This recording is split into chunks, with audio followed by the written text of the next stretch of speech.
Welcome to our channel. Today we how to verify color accessibility in Webflow Designer step by step clearly. Open your Webflow Designer.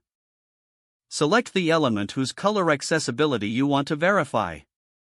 Navigate to the Style panel on the right side. Locate the color settings for the text or background. Choose the color you want to evaluate. Open the Color Contrast Checker tool in a separate tab. Input the selected foreground color into the first field of the tool.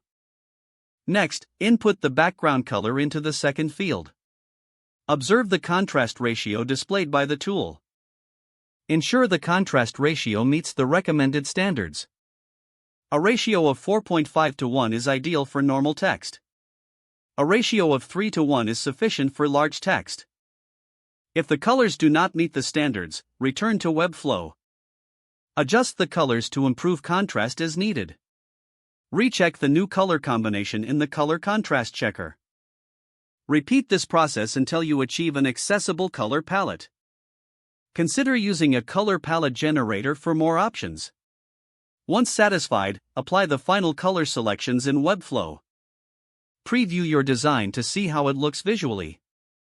Always test your accessibility on different devices. Make adjustments if necessary based on user experience. If the page does not load, refresh the browser or try again in a private or incognito window. Make sure you are using the correct email address, then retype it carefully to avoid small typos. If your password is not accepted, use the reset option and create a new strong password you can remember. Check your spam folder for verification or security emails, then complete any requested confirmation steps. Enable two-factor authentication if available to improve account security and reduce unauthorized access risk.